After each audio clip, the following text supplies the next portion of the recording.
En ce début de janvier 2026, on est à l'ère des résolutions. Alors, comment continuer à avancer quand on n'a pas réussi à faire ce qu'on s'était promis? Un échec peut devenir un acte profondément pédagogique quand on l'écoute au lieu de le combattre.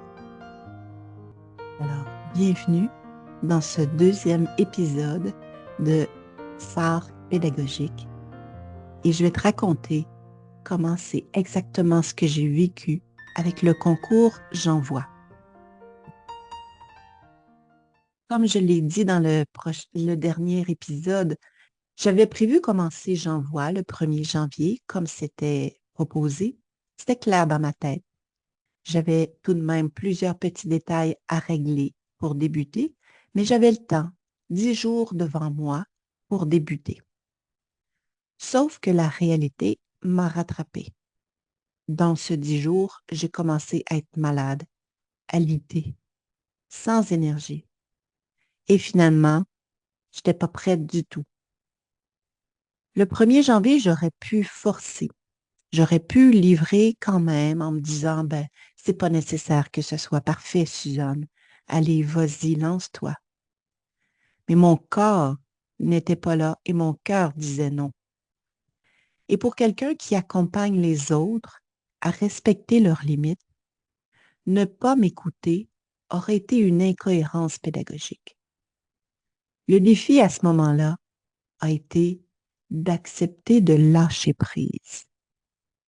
Accepter de décevoir, peut-être les autres, peut-être moi-même. Accepter de perdre la face. Et surtout, de continuer à croire en moi, de continuer à croire que je vais me relever et que je vais rembarquer sur la selle, m'accueillir dans ce non-respect de mon engagement et continuer de croire en moi sans me juger et me prendre avec bienveillance puisque j'étais malade et que j'avais surtout besoin de repos. Quand ça m'arrive, ces choses-là, et que je choisis de prendre un pas de recul pour respecter mes limites, il y a toujours un alignement qui se produit par la suite en moi. Comme si j'embarquais à nouveau sur mes rails et une énergie nouvelle se remettait à circuler. Donc, sur le coup, j'ai la sensation de perdre du temps, perdre des opportunités, perdre la face. Mais puisqu'on parle d'accompagnement pédagogique, eh bien, je propose de porter un autre regard. Souvent, on va parler des échecs des autres. C'est tellement plus facile à voir, hein?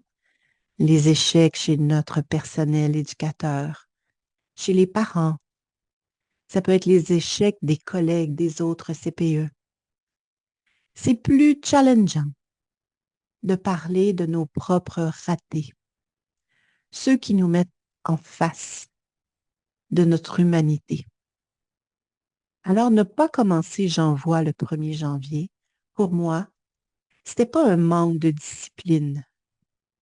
C'était plutôt un signal que je contrôle pas trop, que je contrôle pas tout dans ma vie. J'aime dire que on a notre agenda, mais la vie a aussi un agenda pour nous. Et c'est souvent celui qui prend le dessus. Je veux prendre telle direction, mais les portes se ferment. Et quand j'observe, ben, je vois qu'il y en a d'autres qui s'ouvrent à des endroits auxquels j'aurais jamais pensé. C'est ça, l'agenda de la vie. C'est vrai pour les grandes décisions de la vie, mais c'est aussi dans les micro-mouvements du quotidien, où il y a des portes qui se ferment et d'autres qui s'ouvrent à des endroits auxquels je ne m'attendais pas. Je vais vous raconter la fois où je me suis fait dire, Suzanne, tu vas t'occuper du café la prochaine fois. Ça faisait 10 ans que j'étais à la maison à m'occuper de mes enfants. Je revenais sur le marché du travail comme agente de soutien pédagogique en CPE. J'avais perdu confiance en mes compétences et je devais reconstruire mon statut de travailleur. Il y avait certaines tâches plus que d'autres qui représentaient un défi, dont celle de parler devant un groupe de personnes. Ma direction m'avait demandé d'animer une soirée de RSGE, c'est-à-dire des responsables de services de garde éducatifs. J'étais nerveuse. Ma voix vacillait à quelques reprises. Et à la fin de la rencontre, la directrice est venue vers moi et m'a dit, Suzanne, la prochaine fois, tu t'occuperas du café. Ouf! Ouais, je n'avais pas rendu la marchandise. On me demandait de ne plus animer. Pas évident. C'était comme un coup que je recevais. 2, 3 ans plus tard, je me suis retrouvée comme chargée de cours à l'Université de Sherbrooke. Je supervisais des stagiaires. Alors, je n'avais pas à parler devant des groupes de personnes. Et on m'a demandé, après 2, 3 ans, de donner un cours de 45 heures en communication. Moi, donner un cours universitaire. Alors, vous pouvez être certaine que j'ai refusé catégoriquement, persuadée que je n'avais pas ce qu'il faut. On me l'avait déjà dit. Mais la personne qui voulait m'engager a été très persuasive et surtout, elle croyait en moi. Devant son insistance, j'ai décidé de relever le défi et ce fut le début de ma carrière de formatrice. Par la suite, j'ai passé 25 ans à donner des cours à l'université et dans d'autres contextes. Alors le message est assez clair. Accepter ses limites quand on les rencontre, accepter de se relever, se retrousser les manches et apprendre, mais surtout continuer de croire en soi. Ce que ces 2 situations, petit échec et celui plus important, ce qui m'ont rappelé, c'est quelque chose de fondamental. Une posture pédagogique, ce n'est pas de la performance. Une posture de cohérence m'amène à me respecter.